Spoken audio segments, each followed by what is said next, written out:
We've got two speakers who live in the worlds that they're going to address. This is a 10th year anniversary for us, a wonderful milestone. So many in the room, almost everybody, is responsible for helping us get to that.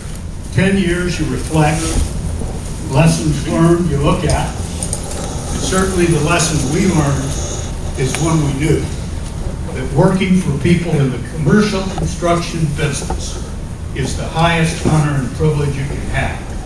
Because you people who are contractors come with more rebar, concrete, and steel in your character structure. And consequently, it's always a privilege to work with you. Secondly, and I think this market, the most abundant I have seen in 31 years, in that every segment, every sector is on fire. Residential, commercial, civil, and industrial. This market provides the opportunity to make money for people that don't have to be real good. And as I look back at the Houston market over the 31 years I've been privileged to look at it, with the exception of 6 or 7 years, that's basically been true. And so you've got a number of people that are more interested in harvesting their money rather than investing in becoming an organization. And I think the proof of that is in a time when all of the forces on our side, we still see margins way below what they should be. And hopefully that they will change. Secondly, I think we have learned that there are companies that are driven and there are companies that are drifters. And the type of momentum in this market allows companies to drift and do quite well. What we've learned in those 10 years, we are more involved with drivers of companies, all of you in this room, and that makes it just terrific for Candace and for me.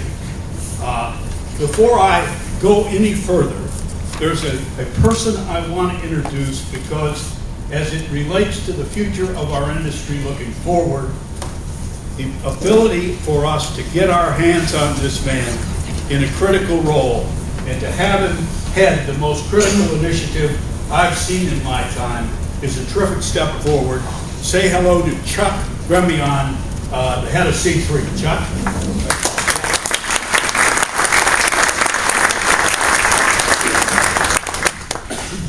Talk just a few minutes about, like all of you, when you start in business, you do a lot of things.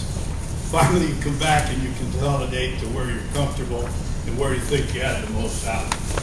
And we sorted out in our simple way that ongoing in companies are two critical functions. The leading function, which is about creating tomorrow, the strategy, the formation of teams, and then the managing function, which is about optimizing what you can out of the day. Both are critical. If you don't get everything out of the day, there's no tomorrow. If you don't plan for tomorrow, you'll wind up in some place that you didn't want to be. We like to think in Michael Porter's terms about strategy. Strategy is what an organization faced with competition does to gain a competitive advantage. It's how that organization puts resources at risk in a marketplace to deliver a value that's different, that's better, that's the same, only delivers better than competitors.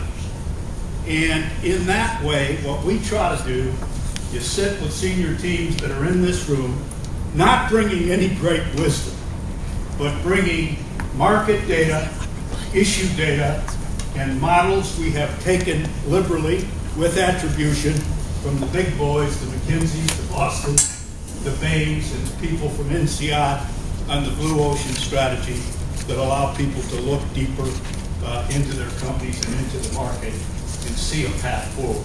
The second thing we try to be is a support resource to you on your leadership responsibilities as senior executives. And that is the creation of a vision as to where you want to take that company, the building of a team and aligning them, and the acquiring of resources. And the scarcest resource for a construction company is the talent. And that leads generally to a change management agenda.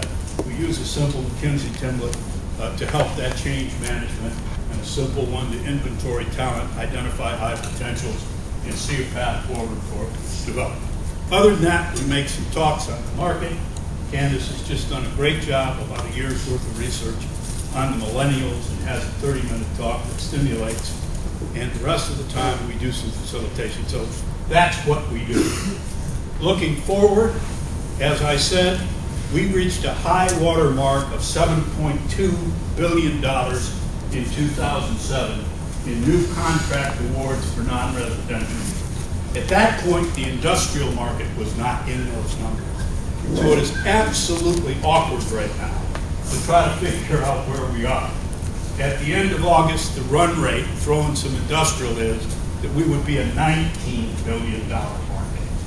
Obviously, there's an awful lot of industrial in that, but I think from what we have heard, that the feeling is that we are somewhere back with the feel of the market, near that 7 or maybe even a little beyond. So we're enjoying a good situation. And we want to look at, can it last? And is it a boom? And we're going to hear from Adam very shortly. The last thing I learned, that 10 years ago, I took a bet on a 22-year-old that's been terrific. In the last 10 years, my partner has finished her degree working full-time, acquired a husband working full-time, had a child, and is really coming into her own as a member of the Greater Houston Partnership Economic Advisory Panel, and also just proof of kind of the depth of that intellect. The largest contributing employer to the Bricklayer Pension Fund wants her to be the management chairman whenever that comes around. So with that, I'm going to ask Candace to come up and introduce our first speaker. Thank you very much.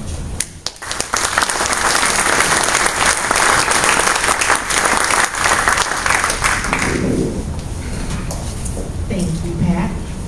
I have the honor today of introducing our first speaker, Dr. Adam Perdue. Adam's an economist at the Institute for Regional Forecasting at the University of Houston's Bauer College of Business. He's a native Houstonian and completed undergraduate studies at the University of Houston, double majoring in civil engineering and economics. After 2 years practicing as a civil engineer in San Antonio, Adam returned to the University of Houston and obtained a doctorate in economics. During his graduate studies, Adam specialized in urban and regional economics with further interests in public policy. After 2 years of professorship, he joined the Institute for Regional Forecasting. At the Institute, he specializes in both regional and real estate economics. Please join me in welcoming Dr. Adam Perdue.